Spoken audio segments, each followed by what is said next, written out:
What's going on, ladies and gentlemen? My name is Michael and welcome to FudgeMuppet. It's no secret that Fallout is one of our favorite game franchises next to The Elder Scrolls. One can only dream of the next amazing single-player Fallout game, and that, in this video series, is exactly what we plan to do. I don't exactly have a choice either based on the comments section of the last video. Apparently Nazim will haunt me even in the Fallout universe, being either the only NPC in Fallout 5, or there will be a late-game town called Cloud District where there's just one pompous NPC who laughs at me because I haven't been there much. I also don't want Fallout 5 to be filled with paywalls, and I'm absolutely refusing to help Preston with any more settlements, although that's a lot more preferable to being dipped into vats of FEV with Scott and Drew. I wonder what monstrosity would arise from that. Now, I don't want Liberty Prime to glitch out on me. I do want to help Fallout fans, and I don't want one or two Garys under my bed, and I definitely do not want Veronica to give me the cold shoulder for an entire playthrough without telling me why.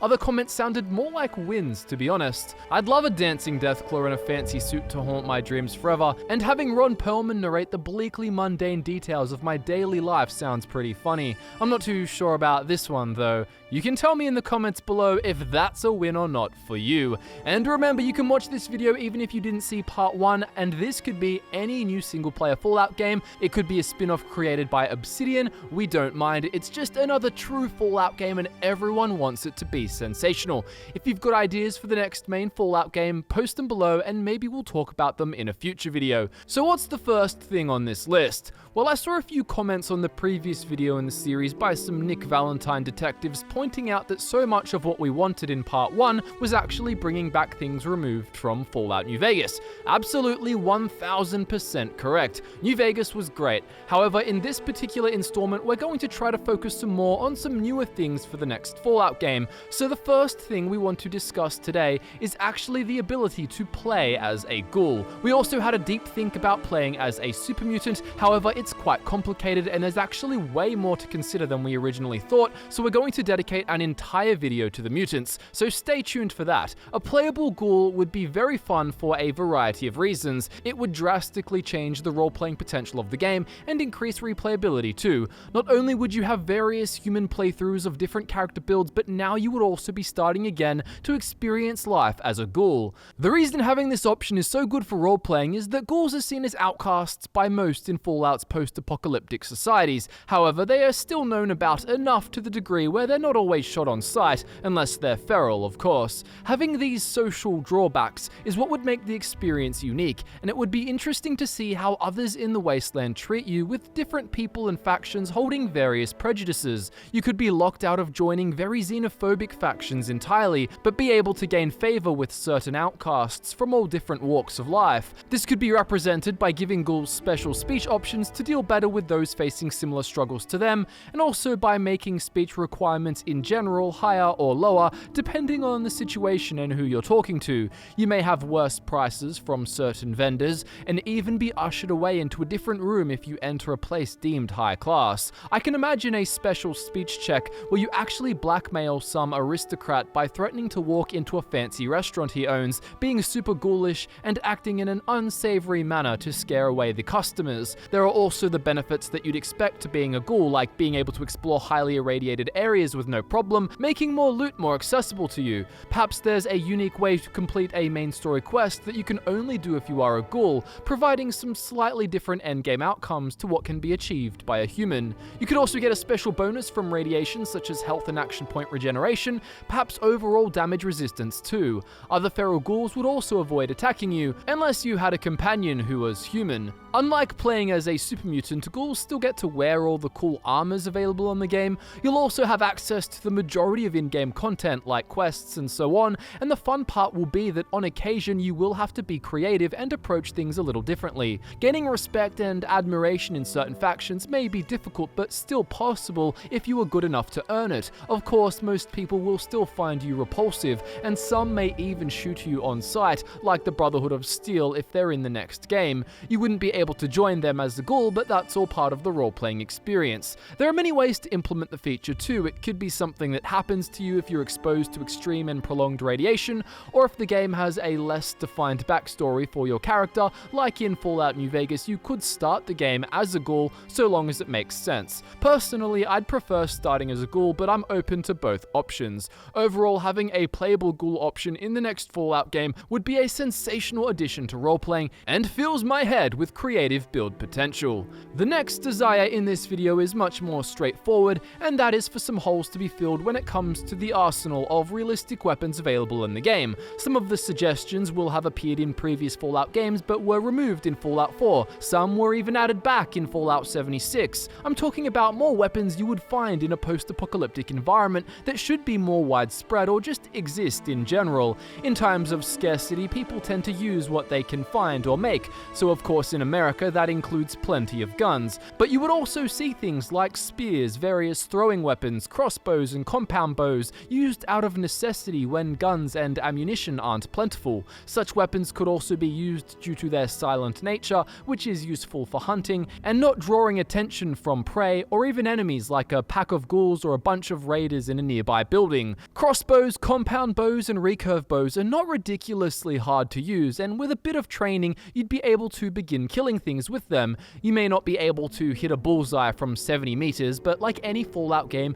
you don't start out as a master of weaponry anyway, so a natural learning curve will take place. Many of these ranged weapons could also be crafted with the right materials, making them quite accessible if similar crafting mechanics are employed again in the next Fallout game. I was very disappointed to find out that there was no crossbow in Fallout 4 after seeing it in the concept art, so I'd love to have bows for my next Fallout build. Fallout fans have always been asking for standard bows too. The tricky part comes down to what skill they'd be governed by. Personally, here at FudgeMuppet, we'd actually want skills to make a return with a more unique perk list, but if Bethesda or Obsidian did just use another perk chart, perhaps an expanded one, there's no reason there couldn't be perks for these kinds of ranged weapons. Same thing goes for a thrown weapon perk somewhere on the chart. Now, by no means am I advocating some sort of new theme to weaponry in Fallout games or some overhaul to reduce the amount of wacky or modern weapons that make a Fallout experience particularly enjoyable. I'm simply asking for the addition of a few new weapons to the already existing bunch. As mentioned, this wouldn't cover just bows and crossbows, but also melee weapons that should make a return from previous games, such as throwing spears and tomahawks. Even spears that you don't throw with their own combat animations could be included. You may think that they're inconvenient to carry compared to a machete, but tell that to the junk jet, missile launcher, and incinerator in your inventory. Spears are one of the best melee weapons ever invented due to their range, armor penetration, their speed, ease of use, and ease of creation. Maybe all spears in the game can be thrown, and this happens if you somehow assign them to the grenade slot and use the grenade button, or perhaps there are designated throwing-only spears like there were in New Vegas. The exact execution doesn't really matter. The overall premise I'm advocating is that spears should return as a throwing weapon and feature as a type of standard melee weapon too. Same thing goes for hatchets and axes. They should be more common as normal swinging weapons, but there should also be axes to throw. Throwing knives should make a return too while we're at it. Other melee weapons like ice picks, makeshift maces and clubs, improvised pikes and so on should also be more common. Overall, we just think there are some weapons which should be quite widespread in a post-apocalyptic world that are missing from some of the latest Fallout games, and we'd love to see them on offer in the next single-player game, as far away as that may be. The third thing on this list of things we want in Fallout 5 is actually an improved version of the flaws system implemented in the Outer Worlds. So quickly, what is the flaws system? Well, as you play throughout the game, you may have certain experiences, such as falling off a cliff or being damaged by a certain enemy, that provides you with an opportunity to accept a drawback in return for a free perk point. So in the case of the Outer Worlds, you may be attacked by mantisaurs, and then given the opportunity to have a phobia of them, leading to, in simple terms, this enemy type being harder to fight, but as a result you'll get to pick up another perk that will enhance you in a certain way. They're like traits that you get as you play the game, except that while the drawbacks vary, the bonus is always a perk point. The problem with The Outer Worlds, which we discuss in a very lengthy video of ours that basically explains why The Outer Worlds is a decent game, but it's not as amazingly spectacular as some people say, is that the perks aren't particularly interesting or worth getting. Most tend to be basic stat boosts, and because you're pretty much always able to get all the perks you want anyway, including the few that are interesting, there's not much incentive to take on these flaws and the drawbacks. Much more on that in the video dedicated to it. However, the premise of using the feature in a Fallout game would be that the perks would be more worth it. While there are also boring stat boost perks in Fallout games, there are also more interesting ones, especially if we bring back skills with the long perk list. In this case, the flaw system would feel like more of a game changer because you'd be taking on a drawback to get a perk that may be exceptionally cool, especially if it involves role-playing or actually modifies your playstyle significantly. Flaws need to be tempting, otherwise you'll never take them. If there are perks worth sacrificing for, then it's sensational. Flaws could be implemented in a way that provides for unique role-playing experiences too. For example, say your legs get crippled a lot, and then eventually you can accept a flaw that slows your movement speed for the entire game, but you get a perk point. You're role-playing as a damaged character, but if you're playing a slow-moving, stealthy sniper, then this isn't too much of a hindrance, and it may allow you to get a perk which makes sniper shots in sneak mode have a 30% chance to knock down targets. You get the idea. We'd also want to retain the what doesn't kill you makes you stronger vibe. So say you nearly died from a deathclaw and you become scared by it, and you get a perk by accepting such a phobia. Instead of deathclaws doing more damage and being harder to kill, maybe their attacks drain your action points severely, and you have less AP in general for use in VATS and sprinting away when one is hostile towards you. Maybe your strength drops too, so melee is less effective. This represents fear getting the best of you in combat against deathclaws, and adds to the role-playing experience of your playthrough by assisting in character development in a tangible way. We'd love other more unique scenarios to be present too, such as flaws that can be accepted during certain side quests or even main missions. For example, you could discover a cult of cannibals, like you did with the White Glove Society, and it's quite a confronting experience. Perhaps you see some cannibalistic tribals slaughter and eat someone in a grotesque ritual. You could be so repulsed by it that you accept a flaw that gives you a perk point at the expense of taking more damage from tribals, and finding all consumable raw meats to be far less beneficial if you consume them, representing a weak stomach and a character who always thinks back to this gross event every time they see raw flesh of any kind. Or maybe a massive war takes place in the middle of the main quest, something similar to the Battle of Hoover Dam, and you get the option to accept a shell shock flaw, making explosives do more damage to you, as well as reduce your AP by a certain amount, and perhaps even make you less accurate with ranged weaponry for a certain amount of time after taking explosive damage. I'm sure you can think up some cool examples of unique flaws to post down in the comments below, flaws that have to be balanced and become part of your character, helping you to denote story experiences in a meaningful way, beyond mostly just taking more damage from something. We've talked about traits before, so I won't dive deep into it again now, but you could even have a system where you acquire traits in a similar way, where you can accept unique drawbacks due to a certain experience at the benefit of unique bonuses instead of just a perk point. But moving on to the next desire, we have a concept inspired by reading a comment on our first video of this series by the username of Brazen Bull. Unsurprisingly, he wanted to bring back the general normalized moral atrocity to the franchise, saying that there's a lot of faction and lore potential here. We agree and decided on the following desire: more exploration of the darker natures of humanity. Obviously, we all know that there have been some intriguing and dark moments in every Fallout game, so in this desire we're mainly just asking for more, but also for better execution. Fallout 4 had some dark moments, but one area where it fell short in this regard was with the Raiders, particularly before the Nuka World DLC, where improvement arrived a bit too late. It would have been so much cooler if gangs like the Operators could be found around the wasteland, exploiting people for caps, and those like the Disciples could be found killing just for the thrill of it. The problem, however, is that the generic common non-DLC Raiders, which were everywhere, were bland. The lack of personality for most Raiders raiders was a missed opportunity, and it would be much better if the raider gangs were very unique, especially in a realistic, almost relatable way perhaps. Imagine instead that you found a unique gang of raiders who seemed quite sadistic like the disciples are, but if you actually become close to them and learn more about them, you uncover their origins, making them seem more human. Perhaps they started out small in a very tough place where it was truly kill or be killed for food and water, and with no safe society set up, they had to rely on creating an image of fear to dissuade others and secure territory.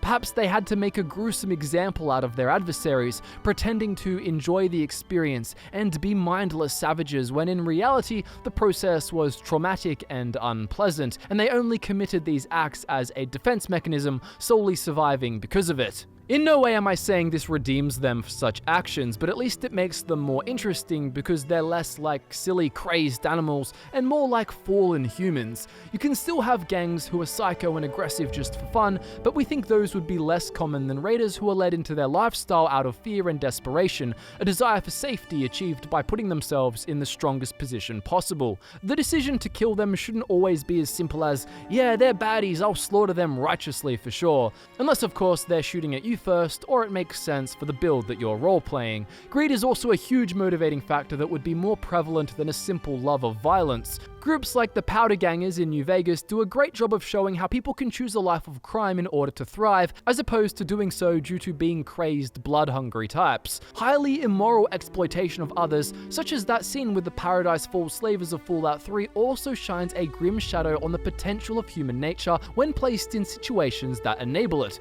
We love and want to keep the civilized societies of Fallout games, and they work as a sensational contrast to the dangerous wasteland, but the reality of life is that not everyone is so civil, so we appreciate whenever that's conveyed. But it's not just criminals and raiders we're talking about either, it's all people and their immoral decisions enabled by the post-apocalyptic world, by ease of access and desperation. We want to see people driven to becoming scavengers and thieves who are otherwise mostly moral people. Perhaps a murder took place in a town, committed by a previously innocent family man, pushed to the edge out of fear that the victim was planning to harm his livestock. Maybe you find out that one of the most benevolent members of a high society town actually tipped off mercenaries who kidnapped his friends long ago. In exchange, he was given safe passage to this successful settlement by the mercenaries and enough money to pay for entry inside the town walls. Here he built a new life for himself, helping to start projects which really helped many wastelanders. But finding out that it's all built on an act of betrayal makes things feel more real,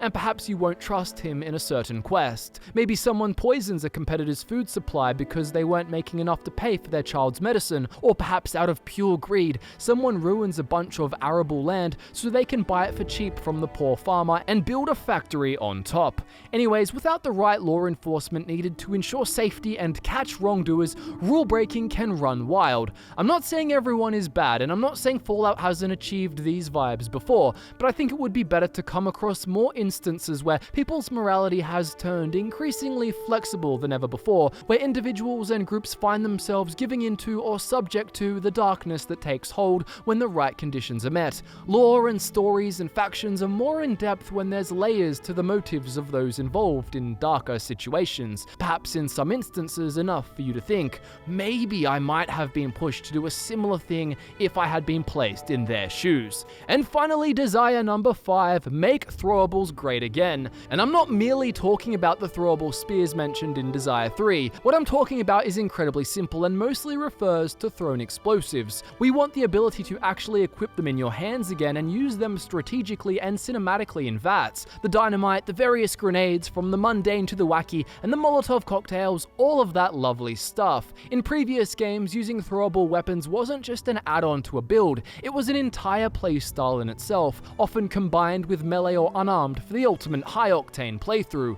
Search our wacky New Vegas build simply known as the Steve for a perfect example. He'll shower his foes in grenades and then run in to punch them to death or carve them up with a chainsaw. Anyways, we'd love the opportunity to get really immersed in the throwables explosives playstyle, and there's a few ideas to mention here. The first and most basic option is an idea we talked about in our ideal Fallout New Orleans video, and that is keeping the same system seen in Fallout 4 where there's a grenade slot, but simply letting you press the grenade button while targeting in VATS to allocate a throwable in VATS. Fallout 76 also had things like throwing knives that could go into the throwable slot, and we could have that used in VATS 2 with the same system, although that's nothing too amazing or groundbreaking. The second idea is scrapping this slot system entirely and going back to the old way, where the grenade would be placed in your hand and thrown using VATS or just when you press the attack button. However, after much consideration, I actually think we could pull off a hybrid system where you can equip grenades and other throwables into the slot, which can be activated by pressing the grenade button, but then you could choose to equip such an item in your hands instead if you wanted to. It's the best of both worlds, and the way you'd incentivize this is through only making VATS available for these weapons if they are equipped as your primary weapon in your hands. Therefore, any VATS bonuses from perks and so on would only be available by using this setup. Perhaps accuracy could also be increased when a grenade is held as your primary weapon. The next great way to incentivize it would actually be through specific perk effects. For example, you could have your basic perks that affect explosives damage no matter how you use them, but then especially if we had a long perk list return, you could actually have perks that only work if the grenade or other throwable is made primary. For example, perks to increase throwing distance and velocity, such as the heave-ho perk, but it only takes effect if the grenade is equipped in your hands and not the side slot. Perks to increase VATS hit chance, and even perks to create unstable but powerful science grenades that require two careful and talented hands to be thrown safely. Safely for the user, that is. There could even be a perk that makes enemies who take damage from thrown primary weapons suffer more limb damage and more stagger due to the idea of careful placement by someone throwing grenades, dynamite, or even spears with dedicated precision. You get the idea. Basically, you'd end up with a system for characters who want to be a soldier, running in with their assault rifle and then just throwing off a grenade, and also for those who want to run around with a stick of dynamite or a holy hand grenade, throw it far across the battlefield in all its cinematic glory and perk-buffed power before running in with more explosives or another weapon entirely. I can imagine thrown melee weapons having special perks for additional bleeding damage too, when held as your primary weapon, versus if you just have them in the throwable slot. But I think throwing spears would have to be put in your hands no matter what though. They're just too big to fling out like they're throwing stars in the midst of gunfire. And that wraps up 5 more things we want in Fallout 5, or any future single-player Fallout game for that matter. Thank you so much for tuning in and listening to all of our ideas and what we had to say. We'd like to return the favor and read through your ideas, so be sure to post them in the comments below, and perhaps we'll discuss them in a part 3,